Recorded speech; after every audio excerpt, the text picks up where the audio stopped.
Welcome to exam board defence warrior. मैं विशाल एक बार फिर से स्वागत करता हूं। जैसा कि हमने कल आपसे वादा किया था, चाहे क्लास 6 के हों आप, चाहे क्लास 9 के हों, जितने भी लोग आपके सामने अपने सेशन में अभी तक जुड़े हुए हैं, चाहे वो क्लास 6 की बात की जाए या वो क्लास 9 की बात की जाए, दोनों में से किसी भी सेशन से आप जुड़े हुए हैं तो एक बार मिलकर सेशन को दोनों लोग शेयर कर देंगे, क्योंकि आपके सामने प्रीवियस ईयर के कितने जो आपके प्रीवियस ईयर क्वेश्चन हो चुके हैं, क्लास 6 की बात की जाए या फिर क्लास 9 की बात की जाए, उससे कुछ चुनिंदा क्वेश्चन आपके सामने होंगे जिसको कहा जाता है वन वन सब्स्टिट्यूशन। मतलब किसी एक बात का सिर्फ और सिर्फ एक शब्द ही काफी हो किसी भी बात को पूरा करने के लिए, उसको क्या कहा जाता है? One word substitution. मतलब कोई भी सेंटेंस हो उसको एक ही बात में पूरा करने के लिए क्या दिया जाता है? एक वर्ड दे दिया जाता है, जिसको कहा जाता है सिर्फ एक वर्ड ही काफी है एक सेंटेंस के लिए। तो टॉप 15 क्वेश्चन, मतलब आपके सामने 15 क्वेश्चन आए हैं जो बार बार आपके एग्जाम में पूछे गए हैं। किसमें? मिलिट्री, नवोदय या फिर हो गया आपका आरएमएस, ठीक है, सैनिक स्कूल, तीनों में आपसे पूछे गए हैं। तो उसी का पहला क्वेश्चन, सबसे छोटी क्लास आपकी होगी, ये बिल्कुल छोटी शॉर्ट क्लास होगी, सिर्फ 15 क्वेश्चन आपके सामने होंगे। जिसको पता है वो इसका आंसर देगा, जिसको नहीं पता है वो इसका आंसर नोट कर लेगा, ठीक है। तो मिलके एक बार इसका आंसर बताएंगे कि इसका आंसर क्या होगा। पहला क्वेश्चन आपके सामने लिखा है एन असेंबली ऑफ लिस्टनर। मतलब क्या होता है इसमें, इसकी बात करते हैं, डायरेक्शन एक बार पढ़ते हैं। Choose the one which can be substitute for the given sentence. पहला आपके सामने एन असेंबली ऑफ लिस्टनर, मतलब जो असेंबली होती है, आपकी सभा होती है, उसमें जो सुनने वाले होते हैं, एक ऐसी सभा जिसमें लोग क्या कर सकते हैं? आपकी सुनवाई को सुनते हैं, आपकी बातों को क्या करते हैं? सुनते हैं। तो उन्हीं की बातें इसमें की गई हैं। किसमें सुना जाता है? दोनों को। किसमें सुना जाता है? किसमें? इनमें से ऑडियंस होती है, व्यूअर्स होती है, कांग्रेस होती है या फिर आपका डेलीगेशन होता है। इनमें से ऐसा कौन सा वर्ड है जो इनके लिए प्रयुक्त होगा? मतलब जो आपके श्रोता होते हैं, सुनने वाले होते हैं, उनकी जो सभा होती है, श्रोताओं की जो सभा होती है, उसको क्या कहा जाता है? ऑडियंस कहा जाता है, व्यूअर्स कहा जाता है, कांग्रेस कहा जाता है या फिर आपका कहा जाता है डेलीगेशन। क्या कहा जाता है? डेलीगेशन। 4 ऑप्शन आपके स्क्रीन पे हैं, इसका आंसर सभी लोग बताएंगे क्या होगा। इसका आंसर सभी लोग बताएंगे क्या होगा। बहुत ठीक है, इसका आंसर बताओ जल्दी से क्या होगा। ठीक है, सभी का आंसर आ रहा है डेलीगेशन। सभी का आंसर आ रहा है डेलीगेशन, जो कि आपका पूर्णतः गलत होगा। इसका आंसर डेलीगेशन नहीं होगा, इसका सही आंसर क्या होगा? ऑडियंस होगा। वन वर्ड सब्स्टिट्यूशन जो आपके सामने दिया गया है, श्रोताओं का एक समूह कह सकते हो, श्रोताओं की एक सभा कह सकते हो, जिसको कहा जाता है ऑडियंस। क्या कहा जाता है? ऑडियंस कहा जाता है। उस असेंबली में जितने भी लोग हैं सभी को क्या कहा जाता है? ऑडियंस कहा जाता है, जो कि आपकी जितनी भी कार्रवाई है उसकी सुनवाई करते हैं। व्यूअर्स किसे कहा जाता है? व्यूअर्स क्या होते हैं? जैसे आपने इस वीडियो को देखा तो आप इस वीडियो के क्या हो गए? दर्शक हो गए, तो आपको क्या कहा जाएगा? यहाँ पे आप व्यूअर्स बन गए। इतना ठीक है।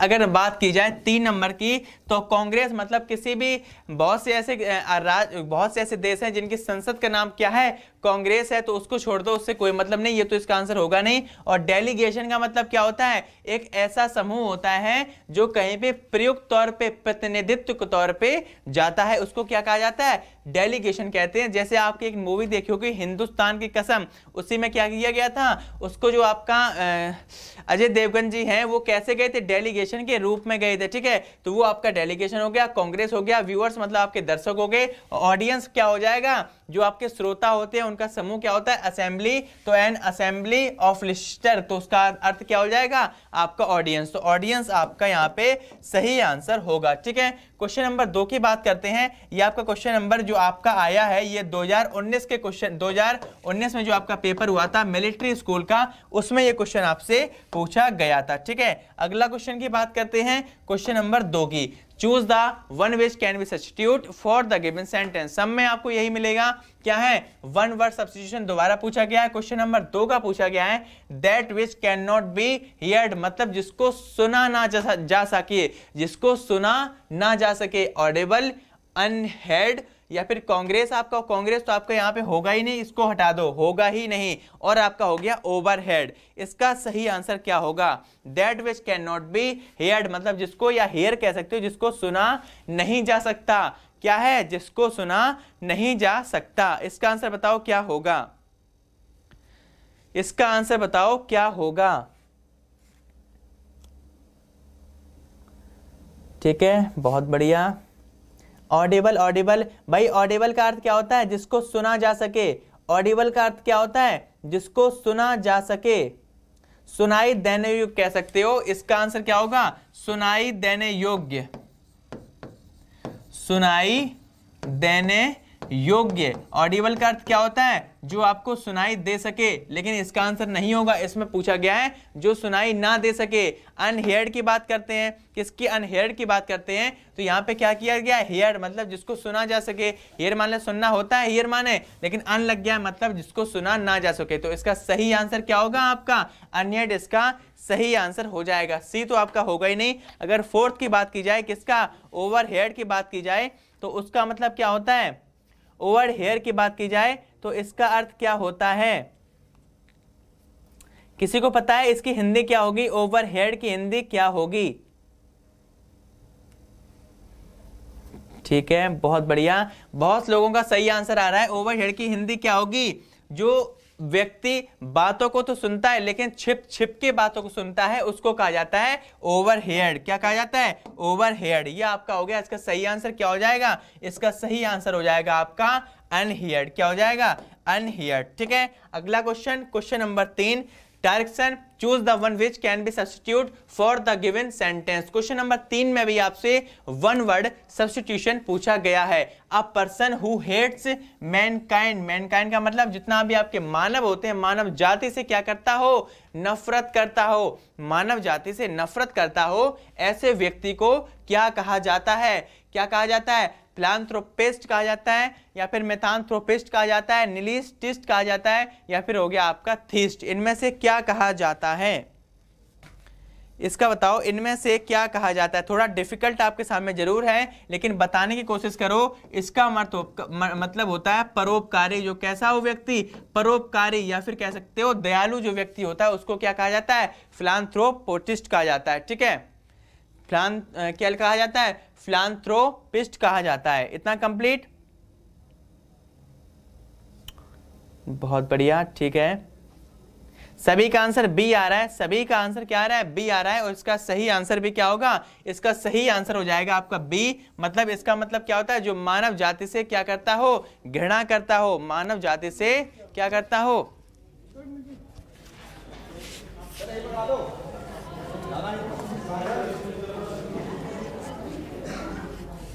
जो क्या करता हो? मानव जाति से घृणा करता हो, नफरत करता हो, उसको क्या कहा जाता है? उसको कहा जाता है आपका मिसांथ्रोपिस्ट। अगर बात की जाए यहाँ पे NIHILIST की बात की जाए तो इसका अर्थ क्या होता है?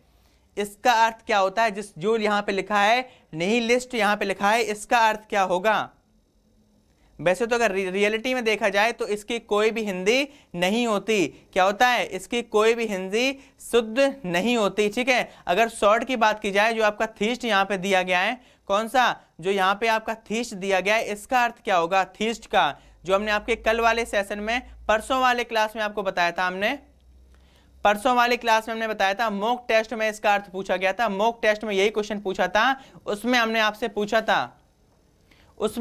पूछा था इसका मतलब होता है आपका आस्तिक। इसका मतलब क्या होता है? आस्तिक। सही आंसर तो ये हो जाएगा। इसका थीस्ट की बात की जाए तो इसका अर्थ होता है आस्तिक, मतलब जो विश्वास करता हो। वो क्वेश्चन आपके सामने था, मतलब जो भगवान पे विश्वास करता हो उसको क्या कहा जाता है? उसको कहा जाता है थीस्ट। और जो ना करता हो उसको क्या कहा जाता है? वही हमने आपके परसों वाले जो आपका पेपर हुआ था, मॉक टेस्ट हुआ था, उसमें आपसे पूछा था। ठीक है, क्या कहा जाता है? एथीस्ट कहा जाता है। क्या कहा जाता है? एथीस्ट कहा जाता है, जो भगवान पे भरोसा ना करता हो या बिलीव ना करता हो। क्वेश्चन नंबर 4 की बात करते हैं, चूज द, फिर आपका क्या आ गया? वन वर्ड आ गया। पूछा है animal that suckle their young ones, मतलब जो आपके यंग वंस की अगर बात की जाए, ऐसे एनिमल जो अपने यंग वंस का, अपने बच्चों का खुद से ही पोषण करते हो, ऐसे जानवरों को क्या कहा जाता है? मैमल्स कहा जाता है, फिशेस कहा जाता है, या आपका क्या कहा जाता है? एम्फीबियन कहा जाता है, या फिर आपका बर्ड्स का कहा जाता है। अगर यहाँ पे फिशेस की बात की जाए तो ये होता है आपका मछलियों का समूह। किसका? मछलियों का समूह। तो ये तो आपका हो गया ही नहीं। अगर बात की जाए बर्ड्स की तो इसका ये भी नहीं होगा, क्योंकि ये क्या है? आपके पक्षी हैं। दो तो आपके कट गए, दो आपके सामने मैमल्स आ गया आपके सामने, और आपका कौन सा आ गया? एम्फीबियन आपके स्क्रीन पे है। इनमें से कौन सा सही आंसर होगा? इसमें से सही आंसर कौन सा होगा? क्वेश्चन नंबर 4 का आंसर देने की कोशिश करेंगे। इसमें से सही आंसर कौन सा होगा? क्वेश्चन नंबर 4 का आंसर देंगे, कौन सा सही आंसर होगा? ठीक है। अगर यहां पे बात की जाए मैमल्स की तो वे मतलब ऐसे जीव जो कैसे हो? स्तनधारी हों। सीधी सी बात है, जो स्तनधारी होंगे उन्हीं वही तो क्या कर सकेंगे? अपने इस क्वेश्चन में ज्यादा डिस्क्राइब नहीं करेंगे, आप भी बहुत लोग समझदार हो। तो जो स्तनधारी होते हैं वही तो अपने जो बच्चे होते हैं उनका क्या कर सकते हैं? स्वयं पोषण कर सकते हैं। ठीक है। अगर यहाँ पे बात की जाए किसकी? आपकी बात की जाए एम्फीबियन की बात की जाए, इसका मतलब होता है ऐसे जीव, ऐसे आपके जल या उनको क्या कहा जाता है? उभयचर भी कहा जाता है, जो क्या कर सके? पानी और भूमि दोनों जगह पर रह सके, उनको क्या कहा जाता है? एम्फीबियन उनको कहा जाता है। और इस क्वेश्चन का सही आंसर क्या हो जाएगा? आपका स्तनधारी का अर्थ इंग्लिश क्या होती है? मैमल्स। तो क्या नाम यहाँ क्या लिखा है? एनिमल दैट सकल्स क्या कर सकते हैं? देयर यंग वंश, मतलब जो आपके पोषण कर सकते हैं अपने यंग वंश का, उनको क्या कहा जाता है? क्या कहा जाता है? मम्बल्स उनको कहा जाता है। ठीक है। ये आपका वन वर्ड हो गया। क्वेश्चन नंबर 5 की बात आती है। वन वर्ड पूछा गया है, murder of infants. Murder of infants, सबसे पहले क्या किया है? मर्डर कर दिया किसका? इन्फेंट्स का। लेकिन उसको कहा क्या जाएगा? रेजिसाइड, एब्रोशन, या फिर होमिसाइड, या फिर आपका हो गया इन्फ्रेंटिसाइड। इनमें से क्या कहा जाएगा?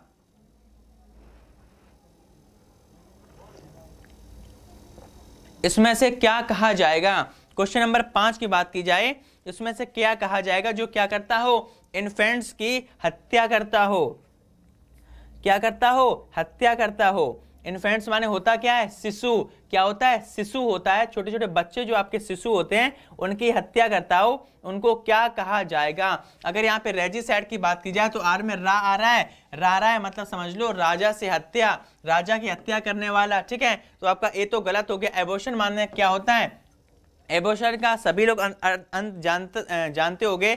एबॉर्शन का अंत क्या होता है? गर्भपात। क्या होता है? गर्भपात। ये भी आपका नहीं होगा। होमिसाइड की बात की जाए, किसकी?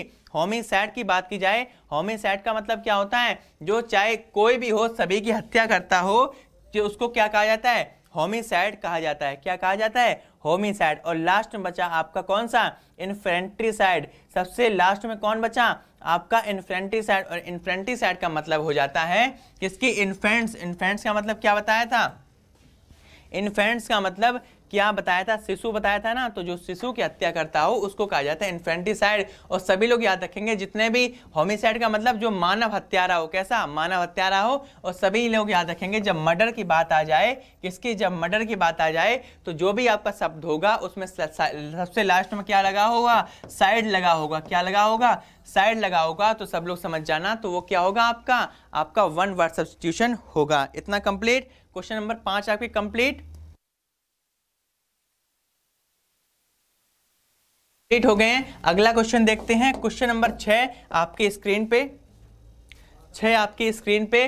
ठीक है। इसमें भी पूछा गया है वन वर्ड सब्स्टिट्यूशन। इसमें भी आपका पूछा गया है शॉर्ट लिव्ड और फ्लीटिंग। क्या है? शॉर्ट लिव्ड और फ्लीटिंग मतलब जो कैसा हो? बहुत छोटे प्रकार से, बहुत कम क्षण जिया हो। क्या हुआ हो? बहुत कम क्षण, जिसको कह सकते हो आप लघु जीवन कह सकते हो, या फिर कह सकते हो क्षण मतलब बहुत कम जिसने क्षण अपनी जिंदगी के बिताए हों, या फिर लघु जीवन। लघु का मतलब क्या होता है? बहुत कम, और जीवन का मतलब उसका जीवन तो हो गया। तो बहुत कम जिसने वक्त गिनाए हों उसको क्या कहा जाता है? परमानेंट। ऐसा हो सकता है? परमानेंट तो खुद ही सेंस से लगा सकते हो, परमानेंट तो होगा नहीं। यहाँ पे कौन आ गया? एफेमेरियल आ गया, इसका होगा। या फिर आपका क्या है यहाँ पे? एफेमिनेट हो गया, या फिर आपका सामने आ गया ऑप्टिमिस्ट। इसमें से बताओ इसका सही आंसर क्या होगा? परमानेंट तो कैसे भी आपका नहीं होगा, इसका मतलब क्या हो जाता है, स्थायी हो जाता है। क्या होता है, स्थायी। सभी लोग जानते होंगे भाई कहाँ क्या हो गया कि उनको परमानेंट कर दिया गया, मतलब वो स्थायी हो गए। इसमें बताओ इसका सही आंसर क्या होगा, इसमें बताओ। इफेमिनेट, इफेमिनेट भाई इफेमिनेट नहीं होगा, इसका मतलब होता है बार बार क्या करना, प्रयास करना। क्या होता है इसका अर्थ, बार बार प्रयास करना। और ऑप्टिमिस्ट का मतलब होता है जो व्यक्ति आशा करता हो, किसी चीज से आशा करता हो, उसको क्या कहा जाता है, ऑप्टिमिस्ट। तो इसी प्रकार से इसका सही आंसर क्या हो जाएगा आपका, क्या हो जाएगा, एफेर्मल इसका सही आंसर हो जाएगा। मतलब 6 का बी आपका सही आंसर हो जाएगा। मतलब जिसको कहा जाता है अल्पायु, जिसको क्या कह सकते हो, अल्पायु कह सकते हो। मतलब जो बहुत कम क्षण जिसने अपनी जिंदगी बिताए हों, या कह सकते हो आप लघु, क्या कह सकते हो, लघु जीवन कह सकते हो। तो इसका सही आंसर क्या हो जाएगा आपका हो जाएगा एफेर्मल। इसका भी अर्थ क्या होता है आपका, लघु जीवन। मतलब उसने अपने जीवन के बहुत कम क्षण बिताए हों, उसको क्या कहा जाता है आपका, एफेर्मल कहा जाता है। इतना कंप्लीट हुआ। ऑप्टिमिस्ट किसे कहा जाता है, जो आशा में विश्वास रखता हो। और एफेमिनेट का मतलब क्या होता है, जो प्रयास करता रहता हो, ठीक है। और इनका मतलब स्थायी, तो आपका परमानेंट का मतलब हो ही गया। 7 की बात करते हैं, choose the one which can be substitute for the given sentence. फिर आपका आ गया 7 नंबर में देखेंगे, a truth which is often repeated. मतलब एक ऐसा सच जो बार बार कैसा हो, बार बार आता हो, रिपीट होता हो। जैसे कि ओरल, आपका ट्रूइज्म, या फिर वर्वश, या फिर आपका हो गया ट्रेंड। इसमें से बताओ क्वेश्चन नंबर 7 का आंसर बताओ क्या होगा। हाँ भाई ये सारे आपको क्या करने पड़ेंगे, याद तो करने पड़ेंगे भाई, याद तो आपको ये करने पड़ेंगे। इसका बताओ क्या होगा, क्या किया गया है, जो ट्रुथ की बात की गई है, ये ट्रुथ बार बार आता हो, या सेंटेंस के नजर से देखा जाए तो एक ऐसी सच्चाई जो बार बार कैसी हो, दोहराई जाती हो। एक ऐसी सच्चाई जो बार बार दोहराई जाती हो, उसको क्या कहा जाएगा, ओरल, ट्रूइज्म, वर्बस, या फिर आपका हो गया ट्रेंड। इसमें से क्या कहा जाएगा। ठीक है, बहुत बढ़िया।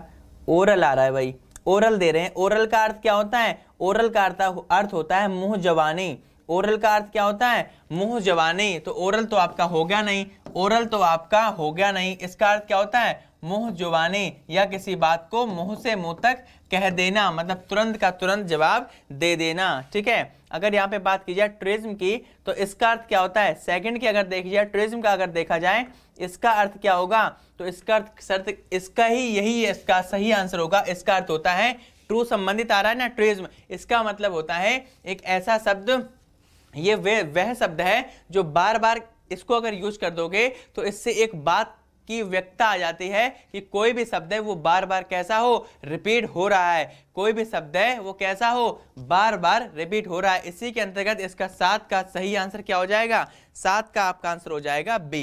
इतना कंप्लीट। अगर नेक्स्ट की बात की जाए, जो आपके स्क्रीन पे और दिख रहे हैं, उनमें से बताओ, उनमें से आंसर आपके क्या होंगे, उनमें से बताओ आंसर क्या होंगे।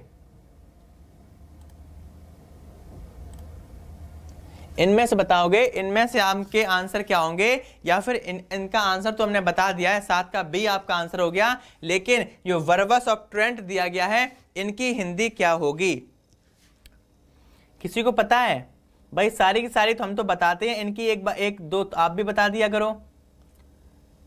वर्बस की वाचाल, ठीक है, बहुत बढ़िया। वर्बस की क्या होती है, वाचाल, जो ज्यादा से ज्यादा बोलने का काम करता हो। ठीक है, राक्षसी प्रवृत्ति का भी कह सकते हो। और ट्रेंड की बात की जाए, जो आपका डी ऑप्शन है, इसका अर्थ क्या होता है, इसका अर्थ होता है बेकाबू। इसका अर्थ क्या होता है, बेकाबू भी कह सकते हो, बेकाबू भी आपका हो जाएगा। कमजोर भी कह सकते हो, और क्या कह सकते हो, जो ज्यादा से ज्यादा घूमता हो, उसके अर्थ में भी आपका ट्रेंड का अर्थ आ जाता है। ठीक है, तो अगला क्वेश्चन देखते हैं, क्वेश्चन नंबर 8। इसका आंसर क्या था आपका, ट्रेज, मतलब एक ऐसा, ये वो शब्द है जो बार बार रिपीट होता रहता है। वह उन शब्दों के लिए यूज होता है जो शब्द बार बार रिपीट होते हैं। अगला question, question number 8। Choose the one which can B substituted for the given sentence that which can be easily carried मतलब जिसको आसानी से ले जाया जा सके, कोई भी चीज हो, जैसे ये मार्कर हो गया, इसको आसानी से ले जाया जा सके, ऐसे ही वर्ड को क्या कहते हैं। मतलब हम ये ना कह पाए कि that which can be easily carried, सिर्फ कह दें एक इनमें से शब्द कह दें जिसका अर्थ क्या हो जाए, जिसको आसानी से ले जाया जा सके। पोर्टेबल हो गया, इम्प्रीएम्बल हो गया, इनविजिबल हो गया या एपोस्टेट। इसमें से बताओ क्या आंसर होगा। क्वेश्चन नंबर 8 का आंसर क्या होगा, 8 का बताओ आंसर क्या होगा, 8 का बताओ जल्दी से क्या होगा। बहुत बढ़िया, सभी का आंसर ए आ रहा है, बहुत बढ़िया। शायद आपने ये पढ़ा होगा, इसका अर्थ क्या होता है, भारहीन। इसका अर्थ क्या होता है, भारहीन, मतलब जिसमें भार ही नहीं होगा, वेट ही नहीं होगा आपका, तो वो कैसा होगा, भारहीन। और जिसको ले जाने में क्या होगी, ज्यादा से ज्यादा आरामदायक वो आपकी योग होगा, मतलब आप कहीं भी उसको ले जा सकते हो। अगर आपकी बात की जाए किसकी, इम्प्रेबल की बात की जाए, इसका अर्थ क्या होता है, जो लोग अयोग्य होते हैं। कैसे अयोग्य, किसी भी चीज के लिए अयोग्य ठहराए जाते हैं, उनको कहा जाता है। कौन सा ऑप्शन, आपका बी जो आपकी स्क्रीन पे है, क्या है, इम्प्रेंडेबल, उसका आंसर नहीं होगा। इसका सही आंसर क्या होगा आपका, पोर्टल, क्या हो जाएगा, सॉरी पोर्टेबल, इसका सही आंसर हो जाएगा। इतना क्लियर, इतना सभी को क्लियर। अगर सी की बात की जाए, इनविजिबल की बात की जाए, इसकी हिंदी क्या होती है, इसकी हिंदी होती है अदृश्य। इसकी हिंदी क्या होती है आपकी, अदृश्य, मतलब जो सही से ना दिख सके। और चौथा ऑप्शन आपके सामने दिया है कौन सा, एपोस्टेट। चौथा आपका ऑप्शन दिया गया एपोस्टेट, जिसकी हिंदी क्या होती है आपकी, जिसकी हिंदी क्या होती है, जो क्या काम करता हो, भ्रष्टता के साथ काम करता हो, या फिर कह सकते हो आप मतलब जो धर्म से संबंधित हो, धर्म का भ्रष्ट करता हो, धर्म से रहित हो, उसको क्या कहा जाता है, एपोस्टेट कहा जाता है। इतना कंप्लीट। अगला क्वेश्चन देखते हैं, question number 9। A person who practice, किसकी, कैलिबेशी। अ पर्सन हु प्रैक्टिस, जो किसकी प्रैक्टिस करता हो, कैलिबेशी की। और कैलिबेशी का अर्थ क्या होता है, कैलिबेशी का अर्थ क्या होता है, ठीक है, हाँ भाई, पालन भी कह सकते हो, कुछ भी कह सकते हो। आप पर्सन हु प्रैक्टिस कैलिबेशी, या फिर कह सकते हो क्या, वो पालन करता है किस चीज का, जो आपके ब्रह्मचर्य होते हैं, ब्रह्मचर्य होते हैं उनका, ठीक है, ब्रह्मचर्य जो लोग होते हैं उनका क्या करता हो, उनको पालन करता हो। जितनी भी ब्रह्मा से संबंधित चीजें होती हैं, भगवान से संबंधित चीजें होती हैं, उन्हीं को मानता हो। जैसे कह सकते हो उसको अविवाहिता जीवन, कैसा, अविवाहिता जीवन को स्वीकार करता हो, उसकी प्रैक्टिस करता हो या उसका पालन करता हो, उसको क्या कहा जाता है, उसको निम्न में से क्या कहा जाता है, यही तो पूछा है, क्या कहा जाता है। या जिसकी शादी ना हो चुकी हो उसको भी कह सकते हो। तो इसका सही आंसर क्या हो जाएगा, बैचलर। इसका सही आंसर बैचलर हो जाएगा, जिसका अर्थ होता है कुआरा। इसका अर्थ क्या होता है, कुआरा। और अगर इसी का फेमिनिन पूछा जाए तो क्या होगा, स्पिंस्टर। क्या होता है, स्पिंस्टर, जो कि सिंगुलर और प्लूरल में आपको दोनों के दोनों हमने आपको बताए थे, किसमें, आपके नाउन में, जो नोट करवाए थे 9th में या 6th में। ऐसे ही क्वेश्चन आपसे पूछ लिए जाते हैं, ठीक है, ऐसे ही क्वेश्चन आपसे पूछ लिए जाते हैं। इतना कंप्लीट, इतना सभी को यहां तक कंप्लीट हो गया। मैरिड का मतलब विवाहित हो ही जाता है, और विडोवर का मतलब क्या होता है, विडोवर का मतलब क्या होता है, जो कैसा हो जाए, जो पत्नी कैसी हो जाए, विधवा हो जाए, उसको क्या कहा जाता है, विडोवर कहा जाता है। क्या कहा जाता है, विडोवर। इतना कंप्लीट, ठीक है। अगला क्वेश्चन देखते हैं, क्वेश्चन नंबर 10 की यहां पे बात की जाए, वो भी आपका क्या है, वन वर्ड सब्स्टिट्यूशन है। A word which has the same meaning as another, मतलब एक ऐसा वर्ड जिसकी सेम मीनिंग हो, दूसरे वर्ड की भी वही मीनिंग हो, उसको क्या कहा जाता है। तो उसको सभी लोग लिख लेंगे, सिनोनिम कहा जाता है, मतलब पर्यायवाची, एक जैसा कहा जाता है, उसको क्या कहते हो, सिनोनिम कहते हो। ये क्वेश्चन नंबर 10 का आंसर कौन सा हो गया आपका, सिनोनिम इसका सही आंसर हो जाएगा। अगला क्वेश्चन देखते हैं। और एक काम करना, जितने भी आपके सामने ये दे रहे हैं, कुछ की हिंदी कंप्लीट हो पा रही है, कुछ ऐसे वर्ड हैं जिसको समझ नहीं आता, तो एक ऐसी लिस्ट दे देंगे जो आपकी पीडीएफ के तौर पे आपको वन वर्ड सब्स्टिट्यूशन की एक लिस्ट दे देंगे, जिसमें सारे के सारे हिंदी समेत आपको सारे के सारे जितने भी आपके एग्जाम से ओरिएंटेड क्वेश्चन है, एक बार यहां पे भी बता देंगे सबको, और उसी की पीडीएफ आपको दे देंगे, ठीक है। इतना कर देंगे, लेकिन कल से आपकी कंटिन्यू क्लास हो जाएगी, किसकी, जो अपना प्रोनाउन यहां पे खत्म किया था वहीं पे उसको दोबारा स्टार्ट करेंगे। जो क्लास 6 और क्लास 9 में बिल्कुल सेम सा पढ़ाया था, क्यों पढ़ाया था? क्योंकि जो बेस होता है, चाहे वो क्लास 6 का लिया जाए या क्लास 9 का लिया जाए, अपने जो एग्जाम बोर्ड से जो बेस उठ रहा है वो बिल्कुल 0 से उठ रहा है। तो बिल्कुल 0 से उठा रहे हैं, इसीलिए आपको प्रोनाउन दोनों में बिल्कुल सेम लगभग में पढ़ाया था कि आपको सही से उसकी बारीकी से आप उसको समझ पाओ। इसमें दिया गया है 4 children born at the same time, मतलब 4 बच्चों व से अधिक बच्चों का एक समय पे ही क्या हो गया हो। सेंटेंस के मुताबिक दिया गया है 4 बच्चों का अगर जन्म एक ही टाइम पे दिया गया हो, सेम टाइम पे, तो उनको क्या कहा जाएगा? उनको क्या कहा जाएगा? एक ही समय पे 4 बच्चे अगर पैदा हुए हो तो उनको क्या कहा जाएगा? एक छोटा सा एग्जाम्पल देने की आपको यहाँ पे जरूरत है। ट्विंस की बात की जाए तो भैया ये तो किससे हो गए? 2 से संबंधित हो गए। किससे संबंधित हो गए? 2 से संबंधित हो गए। फोरसम यहाँ पे आपका कोई वर्ड होगा नहीं। फोरसम यहाँ पे आपका कोई वर्ड होगा नहीं, बिल्कुल गलत है। ठीक है, फोरसम आपका यहाँ पे होगा नहीं। फोरम कैसा हो जाएगा भाई? फोरम का मतलब होता क्या है? अदालत कह सकते हो, या फिर किसी की मतलब कोई बड़ी जगह जो होती है उसको क्या कहा जाता है? फोरम कहते हैं। बाजार को कह सकते हो, और मतलब काफ़ी चीज़ें जो आपके फंड वगैरह होते हैं, हाट बाजार होते हैं, तो उनको क्या कहा जाता है? फोरम कहा जाता है। क्या कहा जाता है? फोरम। और सबसे लास्ट में कौन बचा आपका? क्वाड्रप्लेट्स बचा। उसको क्या कहा जाता है? जो 4 बच्चों के जन्म होते हैं एक टाइम पे, उसको डिफाइन करने के लिए इस वर्ड का प्रयोग किया जाता है। जो आपके स्क्रीन पे है, क्या वर्ड है ये? क्वाड्रप्लेट्स जो वर्ड होता है, इसका प्रयोग किया जाता है किसके लिए? जब 4 बच्चों का जो जन्म है वो एक साथ हो। और ट्विंस किसको कहते हैं? जिनका जो 2 बच्चे होते हैं उनका जो जन्म है वो सेम टाइम पे होता है, उसको ट्विंस कहते हैं। इतना कंप्लीट। क्वेश्चन नंबर 12 की बात करते हैं। तो birds moving from one place to another, मतलब वो बर्ड्स जो पक्षी जो एक जगह से दूसरी जगह पे जाते रहते हैं। क्वेश्चन नंबर 12 का बताओ जल्दी से। एक स्थान से दूसरे स्थान पे जाने वाले जो आपके पक्षी होते हैं उनको क्या कहा जाता है? सीधी सी बात है, सभी लोग जानते होंगे। जो अभी हाल ही में, अब खैर आपको क्या पता हो, करंट अफेयर का आपके एसएससी लेवल क्वेश्चन था, जो आपका माइग्रेन होते हैं जिनको कहा जाता है प्रवासी, और जिसकी हिंदी क्या होती है आपकी? माइग्रेंट्री। तो इसका सही आंसर क्या हो जाएगा? माइग्रेंट्री। जैसे आपने कोविड-19 जो आपकी अभी महामारी आई थी, जो आपकी महामारी आई थी, इसमें बहुत से लोग क्या हुए थे? एक अपने जहां भी काम करते थे वहां से अपने गांव वापस आए थे, तो वो भी प्रवासी थे। ऐसे ही जब पक्षी एक जगह से दूसरी जगह पे जाते हैं तो वो भी क्या बन जाते हैं? प्रवासी बन जाते हैं। तो इसी के अंतर्गत इसका सही आंसर क्या बन जाएगा?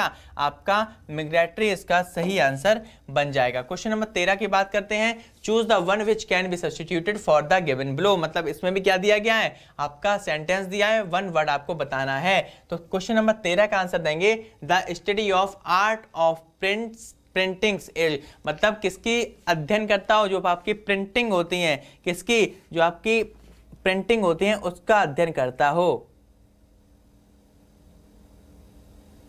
ठीक है, इसका पूरे की अगर बात की जाए तो पूरे का सेंस क्या बनेगा? यहाँ पे आर्ट ऑफ प्रिंटिंग की बात की जाए तो आपकी जो मुद्रण कला होती है उसका अध्ययन जो करता हो उसको क्या कहा जाता है? तो सभी लोग लिख लेना, टाइपोग्राफी। उसको क्या कहा जाता है? टाइपोग्राफी। जो किसका अध्ययन करता हो? मुद्रण कला का अध्ययन करता हो, उसको क्या कहा जाता है? टाइपोग्राफी कहते हैं। क्या कहते हैं? टाइपोग्राफी कहते हैं। इतना कंफर्म। नीचे वाला एक बार और देख लो, एस्ट्रोग्राफी, इसका मतलब फेनोग्राफी की अगर बात की जाए तो जितनी भी आपकी भूगोलिक से संबंधित जो चीजें होती हैं, जो तत्व होते हैं, उनकी जो भी अध्ययन करता है उसको क्या कहा जाता है? आपका फोनोलॉजी कहते हैं। अब आ गया आपका एस्ट्रोलॉजी। एस्ट्रोलॉजी का मतलब क्या होता है? जो कैसे लोग होते हैं? ज्योतिषी लोग होते हैं। कैसे होते हैं? ज्योतिषी लोग होते हैं। और फोर्थ आपके सामने ऑप्शन आपके स्क्रीन पे है, कौन सा? आपका ग्राफियोलॉजी। इसका मतलब क्या होता है? जो चीजों को आप हाथ से लिखते हो, कोई भी आपने वर्ड हाथ से लिख लिया, उसका अध्ययन जो व्यक्ति करता है उसको क्या कहा जाता है? यहाँ पे ग्राफियोलॉजी कहते हैं। तो ये हो गया 4 के 4। अगला क्वेश्चन देखते हैं, क्वेश्चन नंबर 14। सही आंसर क्या हो जाएगा आपका? ग्राफी। ठीक है, क्वेश्चन नंबर 14 की बात करते हैं। तो a hand writing which can not be easily read, मतलब एक ऐसी हैंड राइटिंग जिसको आप सही से नहीं पढ़ सकते या अस्पष्ट सही से दिखाई नहीं दे रहा हो। ऐसी भाषा जिसको सही से दिखाई ना दे रहा हो, सही से ना देख पा रहे हो, उसको कहा जाता है, क्या कहा जाता है? जो कल परसों वाले जो मॉक टेस्ट में करवाया था, क्या कहा जाता है? अस्पष्ट कहा जाएगा, जिसका अर्थ यहाँ पे क्या होगा आपका एलिजिबल होगा। क्या होगा एलिजिबल, इसका मतलब क्या होता है लीगल, जो कि आपको स्पष्ट तौर पे दिखता है। एडिबल और लूसिड की अगर बात की जाए, किसकी, एडिबल और लूसिड की बात की जाए, लूसिड का अर्थ यहाँ पे क्या हो जाएगा, वो हो जाएगा मतलब स्पष्ट तौर पे ये दिख सकता है। अगर यहाँ पे एडिबल की बात की जाए, इसका अर्थ हो जाता है जो भी आपकी चीजें खाद्य से संबंधित हो, कैसी, खाद्य से संबंधित हो, ठीक है, जो आपकी चीजें खाद्य से भोजन से संबंधित हो उसको कहा जाता है आपका एडिबल। ठीक है, क्वेश्चन नंबर 14 कंप्लीट हुए। 15वां क्वेश्चन आपका लास्ट क्वेश्चन आपके स्क्रीन पे, अ बुक और paper written by hand is known as, मतलब अ बुक और पेपर, आ बुक और पेपर रिटन बाय हैंड, एक बुक या तो बुक लिखी गई हो या तो एक पेपर पे उसने कुछ भी लिखा हो, उस व्यक्ति को क्या कहेंगे, जो उसकी लिखित चीजें होती है उसको क्या कहती है, स्क्रिप्ट कहते हैं, मैन्युस्क्रिप्ट कहेंगे, ड्राफ्ट कहेंगे, या फिर उसकी हैंड राइटिंग कहेंगे। क्या कहेंगे, हैंड राइटिंग का मतलब होता है हाथ से लिखा हुआ, ड्राफ्ट का मतलब क्या होता है, ड्राफ्ट का मतलब क्या होता है, पूरी तरीके से उसको लिखा नहीं जाता, लेकिन वो क्या हो जाता है, सेफ हो जाता है, मौजूदा में सेफ हो जाता है, लेकिन कंफर्म पूरा नहीं होता।